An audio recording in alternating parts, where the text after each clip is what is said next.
I now allow debate, general debate, and members who wish to debate shall indicate by showing of hands. I will allow 5 minutes each for the debate.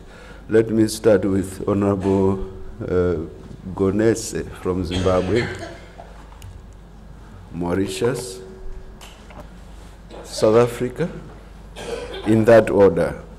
Oh, then Zambia, Professor Lu. 4. Honorable Member, you have the floor. Honorable Member from Zimbabwe. Okay, thank you very much, Honorable President. The name is Innocent Gonese from Zimbabwe. I would like to begin by thanking the committee for their report, and I want to comment the approach that they've taken. I am in agreement that what should be our focal point is really on the conscientization, making sure that people in our countries become aware of the scourge of HIV and AIDS. And I believe that what is critical is to ensure that we reduce the incidence of the transmission of the virus. And I would like to know more, perhaps if the committee could in future, in the report, give an indication of how far we have gone in terms of the transmission, the statistics, and so on and so forth. I believe that this comparative analysis will be very useful so that we can find out how far we have gone, are we succeeding, and so on and so forth. And I think it is also important that in the report, they talk about the issue of destigmatization. Because I think that is one of the problems that we face, that in the past, there was this view that people infected with the virus are either immoral people, and we don't want to have a situation where they are regarded as criminals. The other aspect which I want to comment on is on the HIV model law. I recall that this was passed, or rather, about 7 years ago, 2008, but I would like to know how many countries have actually passed legislation based on this model law, because I believe that it will go a long way in ensuring that we deal with the scourge, we reduce the rate of infection, and I believe that it is very important for us to proceed along those lines. But otherwise, I would like to commend the committee for its report, and I believe that it was well presented. Thank you indeed. Now, Mauritius, you have the floor, followed by South Africa and Professor Lu from Zambia. Mauritius, you have the floor. Thank you, Mr. President. Honorable Jadu Junbukas from Mauritius for the record. My intervention would be on 2 levels. The first one being on procedural aspect of it, of the report. Namely, I wish to set right, because of course this is a forum of record, everything will be noted. We note that in the committee report, it says that absent with apologies from Mauritius, we have Honorable Dr. Balkisun Hukum. I wish to point out that he's no longer Member of Parliament, and therefore he will no longer be appearing on this forum. So obviously, as representative from Mauritius, we will inform our Parliament so that corrective measures be taken on that. That's the first point, Honourable President. The second point is, again, procedural, but it goes to the very root of what we are doing. I had raised it on the instance when I had represented Mauritius on the validation of the sexual and reproductive health and rights and governance project when we were here in Durban in early this year. And I reiterate this. We are all sitting here, so many states, we are all debating and adopting reports of the Commission because we are all here committed. We're committed to what we're doing, and we want this to come out with positive results. This is the way forward, indeed. And that is why we want this forum to have parliamentary status. this is the very root and reason we're here. Now, we are given reports, with due respect, when we reach here, when we come here. And I understand that these reports are available well ahead, because these committees have sat around the month of May or earlier. It would be very helpful if we could be given by electronic mail these reports, because we're talking about different countries. Then we can peruse and verify and come up with more research, so that we can use this forum to make this debate even more profound and contribute with research based of what we're saying. So this is what I wanted to say on the procedural aspect, with due respect, Honourable President. Now, on the substantive issues, I have a couple of things to say. We tend, in this report, to focus on the criminalization, on the legal aspect of HIV and sexually transmitted diseases, and we're saying that we should move away from criminalization so that then we can move forward. So be it, but we should not dissociate both one from the other. In society, for any intervention, for anything to work, we need to have the legal framework as a deterrent. Then, together with civil society, we need to move forward and find ways to counteract. What I mean is this. We take away criminalization, what will happen is that there will be a feeling, a mass feeling, that certain things can be done and these issues cannot be raised and cannot be addressed by law. But what we forget is, at the same time, I see that in the recommendation at the very last page, recommendation number 3, we talk about the role of parliamentarians. Honourable Member, there's a point of order. It's not a point of order. Oh, you want to contribute? Fine, can you continue? Sorry, I will put you on the list, Right Honourable Speaker. Can you continue? Sorry for the disturbance, Honourable Member. You have the floor. Thank you, Honourable President. Yes, what we have is at the recommendation number 3, we talk about including among activities, we talk about regional consultative conferences. That's the only aspect I see is, first of all, we urge away from criminalization, and then we talk about consultative conferences. I believe, and in fact, what had come out through the SHR HIV/AIDS governance project financed by Sweden, in the last conference, there was more to it that was recommended, and sadly I see that that has not come out.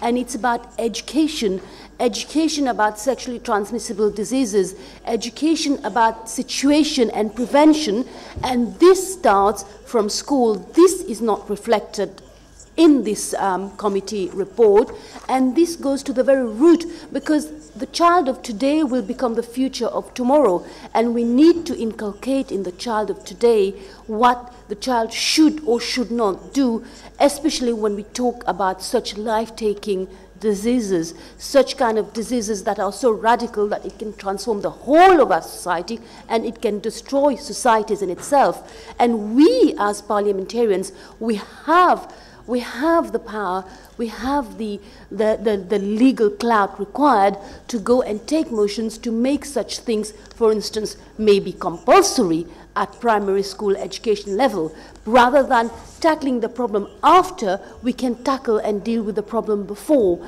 And this is very important, and this aspect, I believe, in my humble view, has not sufficiently been addressed, and we need to address this.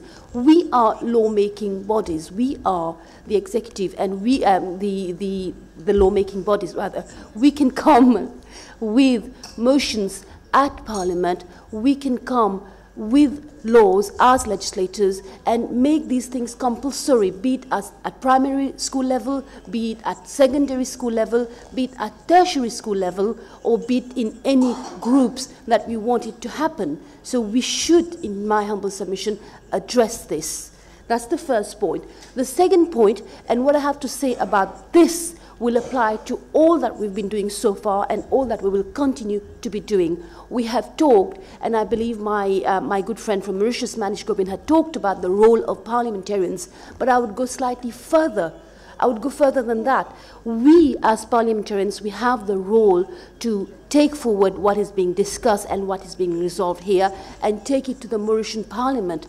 But we need to go a bit further than that. What we need to do is when we come back here, we need to ensure that this has been implemented. And how do we ensure this has been implemented? There are a number of ways. For instance, we can look at the Hansard reports. We can ensure that this has been implemented. We can have feedback, and we come back here, and what we ought to do is, once we adopt certain measures, once we take certain resolutions, we must ensure, and we must not be afraid to name and shame those who haven't implemented. We must be able to do that. That is the only way forward, and that is the only way we ensure that we do not just come here and deliberate and do not take it back to Parliament. Honourable Member, you have 2 minutes to wind up. 2 minutes to wind up. I give you another 2 minutes for you to wind up. As democratic as I can be. I had in fact reached the end of, what I wanted to say. You support the motion. So yes. So you say you support the motion. I support the motion. Thank you indeed. I grant the floor to South Africa behind them. Thank you, Mr. President.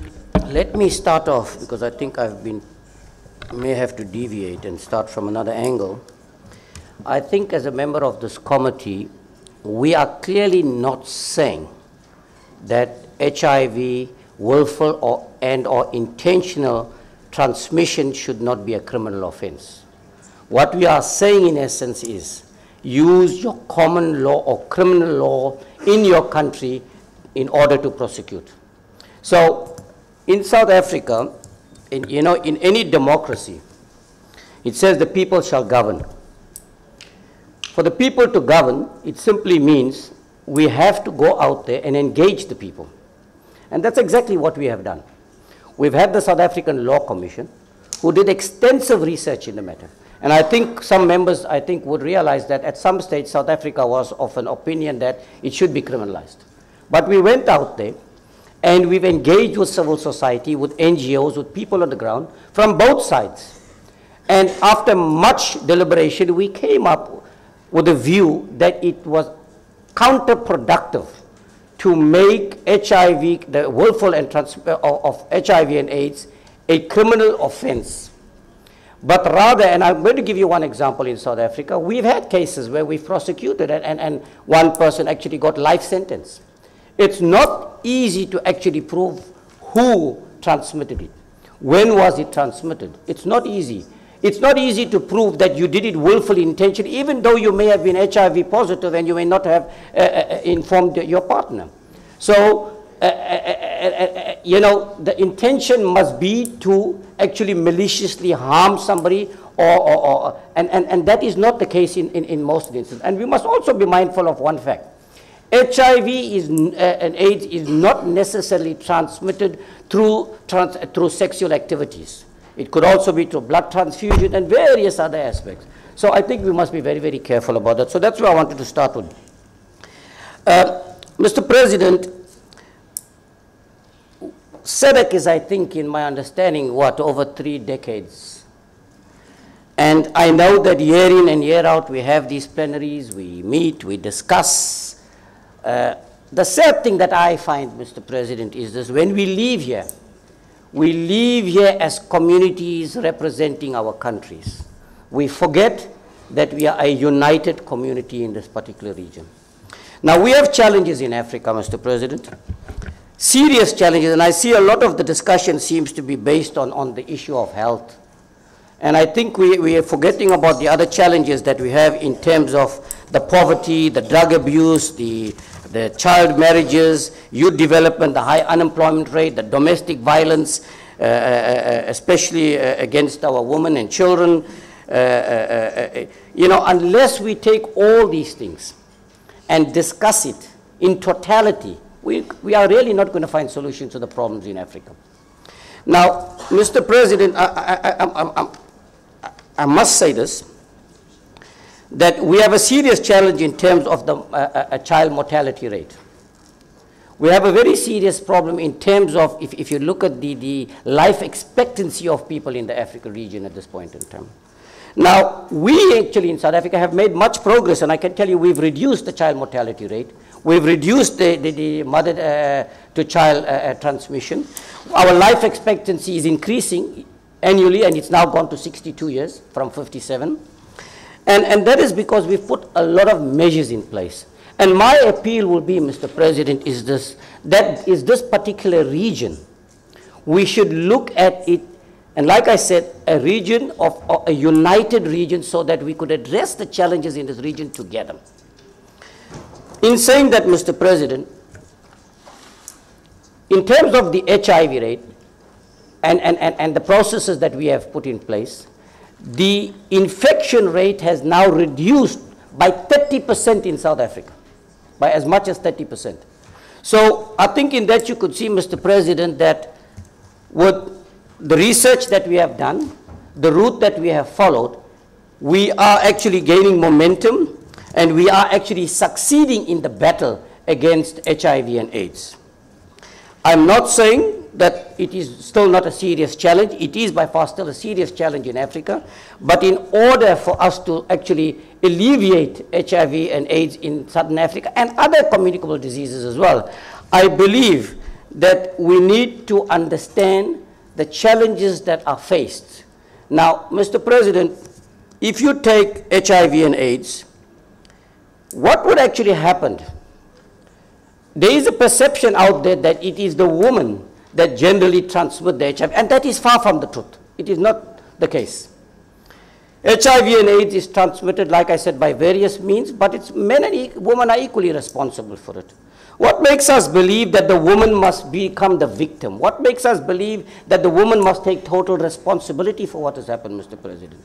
And that seems to be, and I must also stress this point, that in Africa, especially, and I'm not saying this doesn't happen in the rest of the globe, why is it that women are always undermined? Why is it that they must always become the victim? So we sit here and we talk about gender all the time, Mr. President. But when it comes to protecting our women and children, we fail to do that. Mr. President, I want to also recommend and propose that since we have various challenges in the region, that we should consider at some stage setting up a research laboratory for the entire Africa region to address these challenges from the health perspective, especially that we have. And because, you know, it's like I said, it's not limited to one particular country. In terms of education in schools, it should be the way we should actually start, and I believe it should start at a very early stage. Because what is really happening, Mr. President, what we see, we want to do. If you look at media, every time you put your television on, what do you see? Nothing good. All these soapies you see, what do you see? Nothing good. This is the Western influence in our society. So what have we done? We have forgotten our cultural background. We have forgotten where we have come from. And this is what is happening today, Mr. So my plea would be to people to go out there and let's get our people to understand, and our children to understand, that your moral obligation, that if you do not continue living your life with ethics and values, this is exactly where we are going to go to. Mr. President, you have 1 minute to wind. 1 minute. Mine is very short, Mr. President. I see. Feel free, make your sentiments, present your sentiments. Mr. President, the issue of child marriages in the continent. I have repeatedly heard us talk about child marriages. But what constructive mechanism have we put in place to address this? At our borders, at parliaments, what have we done, Mr. President? I'm sad to say, Mr. President, very little. So unless we again do something about it, something constructive at this point in time, Mr. President, we're not going to win this battle. The other challenge I have, Mr. President, is this, that when you come to the issue of reporting on deaths, are we not undermining at the same time the seriousness of like HIV when we say, because more often than not when you report a death, either of pneumonia, TB, but actually the person died of HIV and AIDS. And we have found this to be a serious challenge. So I want to actually plead that again, when we do report, and if we want a true account of what is happening on the ground, we need to be precise in terms of that. The other aspect, Mr. President, is that we need to, as a region, address all the different challenges that we face to, be it unemployment, be it alcohol abuse, be it drug abuse. Let's capacitate our people. We have spoken extensively about industrial development, about infrastructure development in the entire continent. Let us rather accelerate this. But we now have a monitoring and evaluation committee in place. Let's ensure that this monitoring and evaluation committee does justice, Mr. President, so that they report to us from time to time as the progress on all the resolutions that we take in this House, so that we know they are implemented and effective in order to create a better life for the people in our region. I thank you, Mr. President. Thank you very much. Honorable House, the chair realizes that in debating there is need for thorough discussion of issues, and the chair would want to give as much time as possible. But we don't have all the time. We have to move on with business, and that's why the rules talk about 5 minutes. I'll be compelled to exercise that limit, and I hope it will not be embarrassing on some members.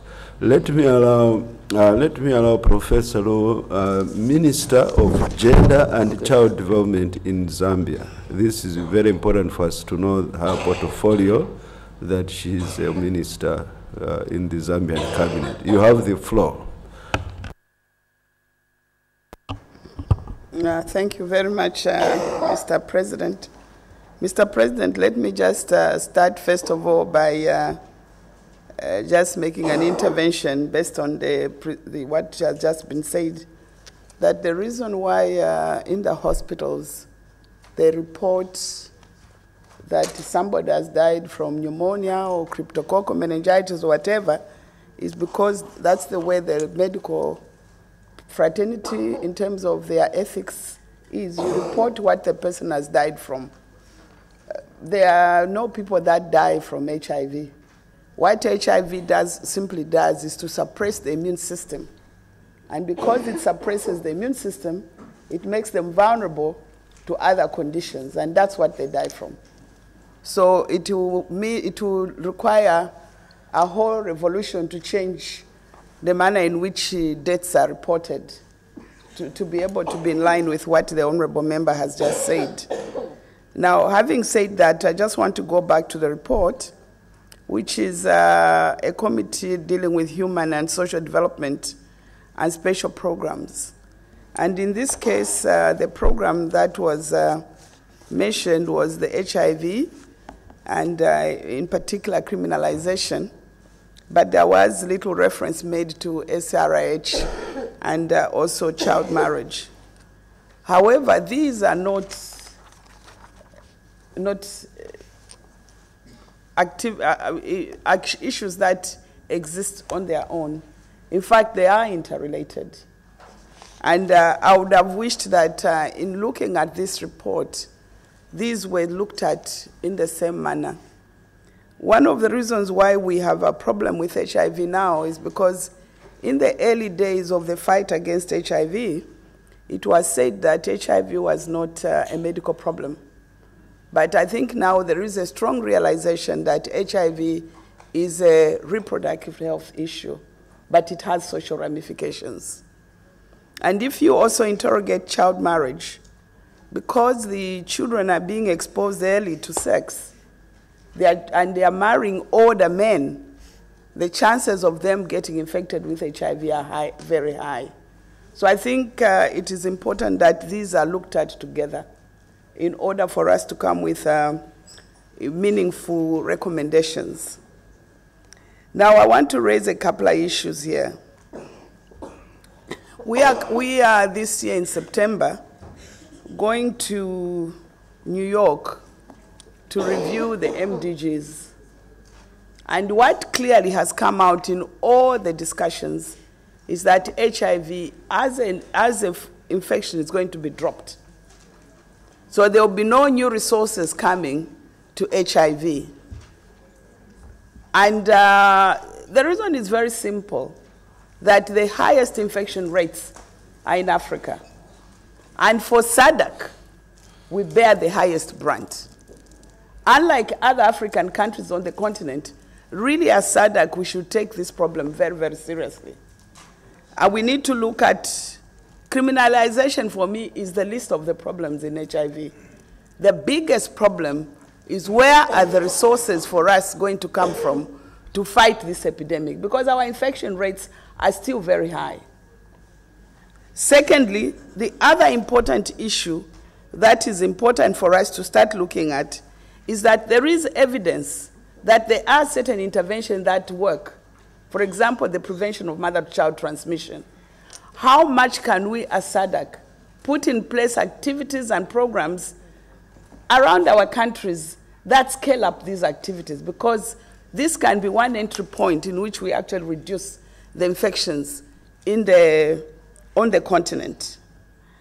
The other issue that is very, very important for me is how we actually invest in research.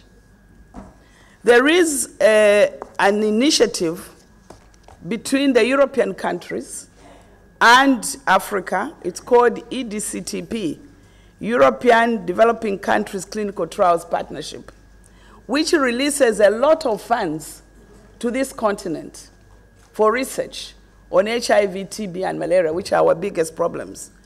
And one of the issues that comes at every meeting is that they have written to SADC. SADC never responds because they want to engage SADC, they want to engage AU, and so on. But when they write for them to engage SADC, they don't get a response. And since I sit on this EDCTP General Assembly, I would like to know what I can take back to the next meeting. Why SADC doesn't respond? And what is it that can be done? Who can they communicate with to ensure that they engage us? Because the resources for research are there. There's an initiative of setting up what was said earlier about laboratories for research and centers of excellence. All those initiatives are there. So we are missing an opportunity as SADC to have access to resources for research, and even setting up a center of excellence or a networks of excellence which can pull those countries that are weaker in terms of research on HIV, and they can benefit from this. So I would like to suggest a couple of issues. That one, in our next discussions on this matter, we try and marry the child marriages together with sexual and reproductive health and HIV. And in this, we try to address on our continent one of the very serious emerging problems in this country, in this SADC, of teenage pregnancies. Because teenage pregnancies are obviously a recipe for high HIV transmission. Associated with this are our teenagers who, when they were born, got infected from their mothers, and they've been taking drugs all these years, and their mothers and fathers have never told them they are HIV positive. Alas, now they are teenagers, they would like to get married, and then they are told, boom, you are HIV positive. How do we respond to this? Because this will be a big epidemic and an emerging issue in this part of the world and Africa. So, and also I would like us to look at where are the resources going to come from? Because even when you look at this meeting, it said it was supported by ARASA and whatever. All these get money from donors. Now these donors will not be there to support them. And I want to give an example of Zimbabwe. Zimbabwe at one time, when they gave sanctions to Zimbabwe, they put an initiative there where they started raising their own local resources. And with those local resources, the preference rates in Zimbabwe went down tremendously. Why? Because it were their resources and there were no strings attached how the money can be used. They were able to design their own programs to be able to address HIV head on. So I think these are issues that we need to think about. I thank you. Thank you very much. No, sorry, before that, as we plan, again, when you look at this report, it's not engendered. We all know that the highest prevalence rates in Africa, in SADC, are amongst women. And we have been planning business as usual. Even this report does not actually point out the fact that HIV infections are highest in women. And why should we continue planning as if everything is okay without targeted interventions that target women, and especially young women? Because again, when you stratify for age, the highest infection rates are amongst young people. And for sex, it will be young women. So these, for me, are important issues for us to look at. I thank you. Thank you, Honorable Minister. Now I will recognize Seychelles, after that Mozambique and the DRC. We may have to close at that point because I'm told it is ready. But Right Honorable Speaker, Seychelles, you have the floor. Yeah. I will be very brief, Mr. Chairman. Take your time, sir, whatever, take your time. I'm a man of few words. Mr. Chairman, I think the report is predominantly about the criminalization or decriminalization of HIV, and not HIV in general. HIV is a very complex issue, and we can talk days about HIV, the methods of prevention, etc., etc. I would like to make just one observation. In my opinion, it would be folly to decriminalize the willful transmission of HIV. Although I also agree and believe that making specific laws for the criminalization of the willful transmission of HIV would only help to make it more of a stigma, and we should discontinue with that. We were all once former colonies, or we are former colonies of Great Britain, and we were left with a piece of legislation called the Public Health Act, where it is written that the willful transmission of any STD is a criminal act. And I think HIV should be considered, although I'm aware of its social problems, the economic problems associated with HIV, but it should be considered as an STD, and it should be treated as such, and not an STD on its own. Thank you, Mr. Chairman. Thank you very much. Indeed, those were just brief remarks. I commend you, Right Honorable Speaker. Let me have Mozambique behind there, and after Mozambique, it's DRC. Thank you. Malawi, well, let's see what we can do. Muito obrigada. Yes. Senhor Presidente, antes de mais, gostaria de me apresentar. Eu chamo-me Francisca Domingos Tomás, deputada da Assembleia de Moçambique, chefe do gabinete da Mulher Parlamentar e membro do Parlamento Pan-Africano. Senhor Presidente, eu pedi a palavra para, em primeiro lugar, agradecer a apresentação do relatório da Comissão, que foi muito exaustiva, e agradecer o trabalho que foi realizado pela Comissão. Em segundo lugar, gostaria, Senhor Presidente, de dar a minha contribuição. A minha contribuição é no sentido da mudança de comportamento que nós temos que ter nos nossos países em relação à pandemia do HIV-Sida. Porque enquanto não mudarmos o nosso comportamento, nós não vamos conseguir reduzir e muito menos combater esta doença. Porque essa doença é mais no sentido que nós começamos a ter foi sentido de ser uma doença de vergonha. Enquanto não pudermos mobilizar a nossa população, a nossa sociedade, para que tenhamos que deixar de ter vergonha quando estamos infectados, para nos tratarmos, nós não vamos reduzir a doença. E não só. Também gostaria de dizer que a feminização do HIV-Sida é porque a população da sociedade africana, o maior número é a mulher. Para além de que o maior número de comportamentos negativos provém muito mais dos homens. E a vulnerabilidade da mulher faz com que ela seja a maior infectada. Se não vejamos, se o homem decide não usar preservativo nas relações ocasionais, para que não seja infectado com HIV-Sida, a mulher cede porque quer dinheiro. Se nos nossos lares, ou não, na sociedade, o homem quiser ter 4, 5, 6 mulheres, a mulher aceita, porque é o maior número da população. É tal a vulnerabilidade que a mulher tem.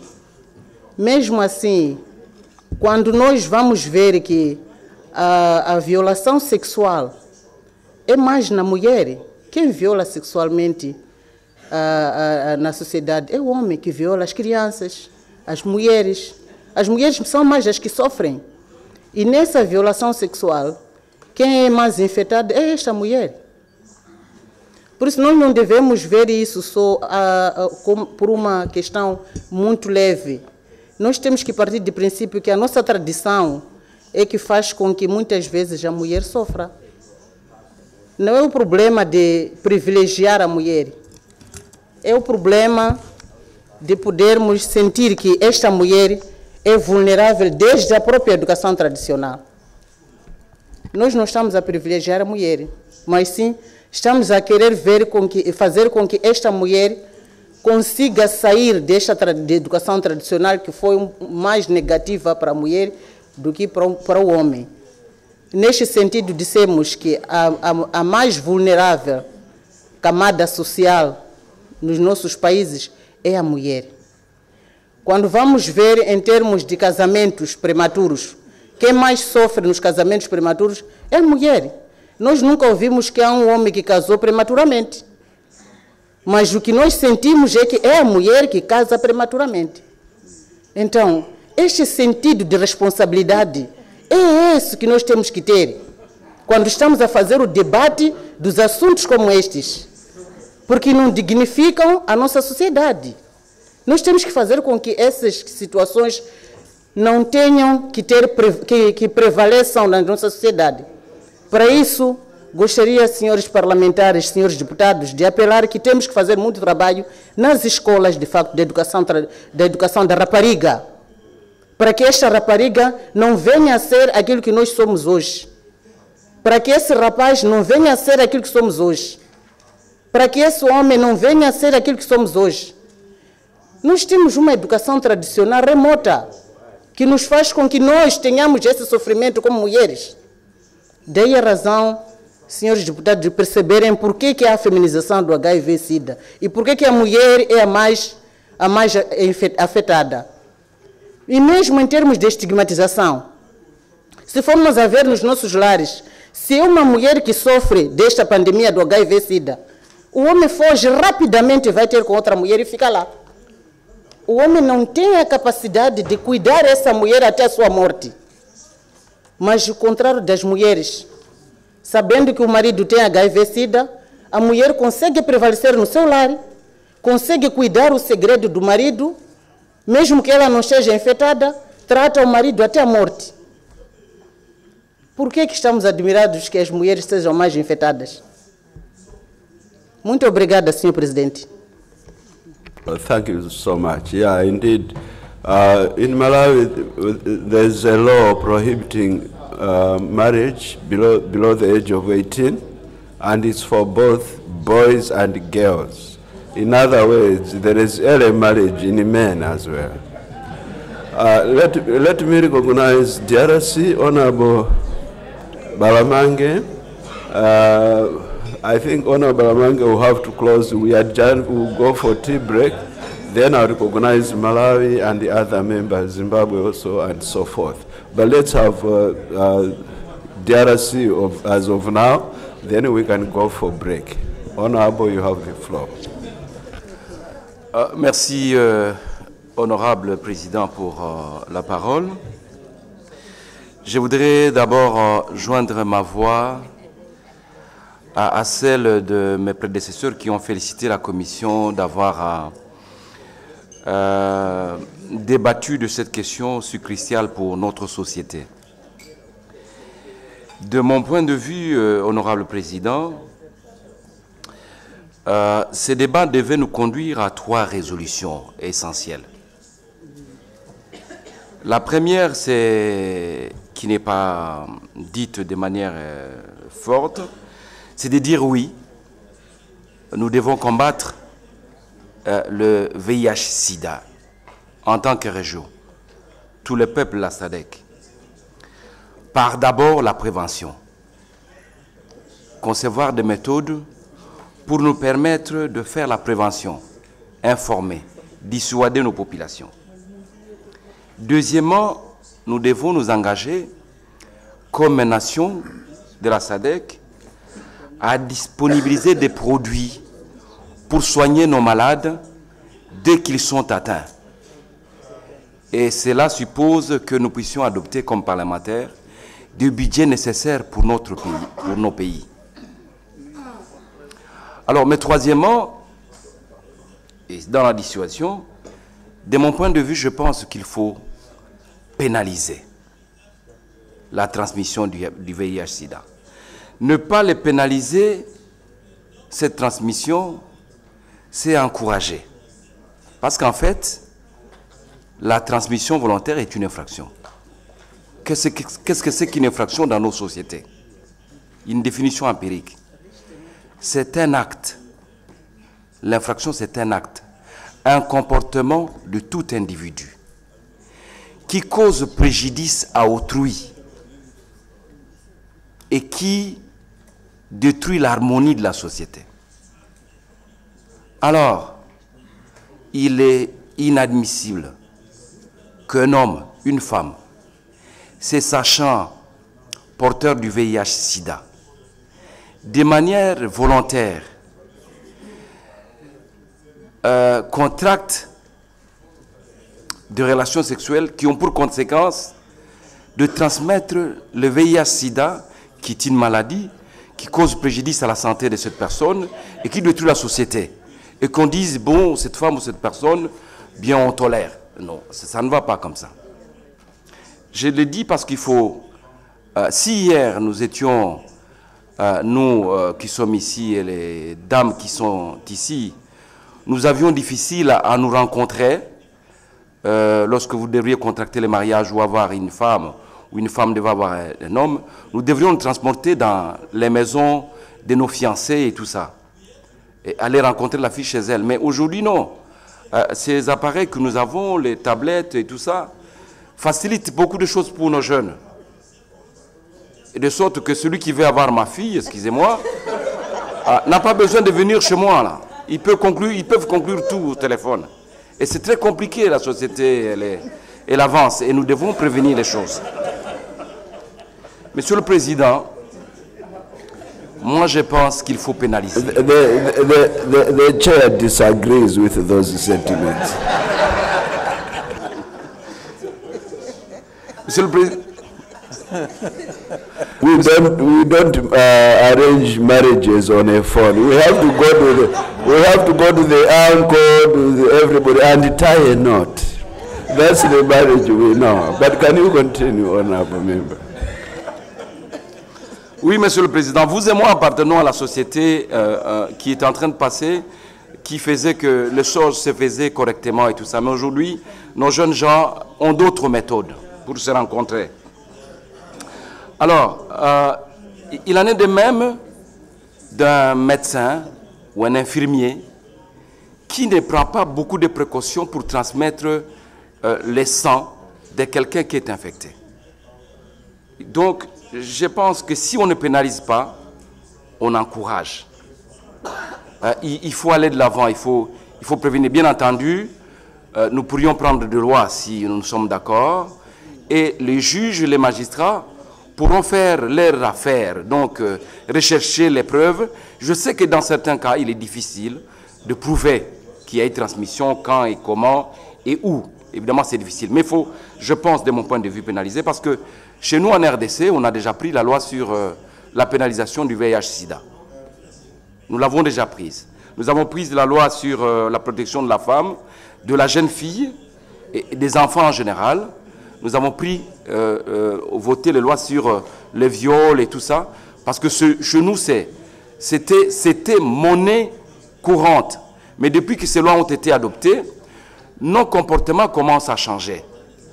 Aujourd'hui, les statistiques des Nations Unies commencent à réduire les statistiques qui concernent la RDC en matière de viol, en matière de transmission du VIH-Sida. Nous étions, avant l'adoption de la loi, nous étions à 4,7%. Aujourd'hui, nous sommes à 3,8%. Je m'imagine aussi que c'est vrai, les méthodes de prévention ont contribué, mais aussi les gens ont peur de la loi. Parce que si on ne criminalise pas, franchement, on encourage, Monsieur le Président. Je voudrais terminer en disant que oui, nous devons combattre le VIH-Sida, nous devons faire la prévention, nous devons soigner nos malades, nous devrions aussi criminaliser. Je dis, je vous remercie. Thank you very much. Honorable House, the House stands suspended for 30 minutes for tea break. We'll come back at 11:15. House suspended.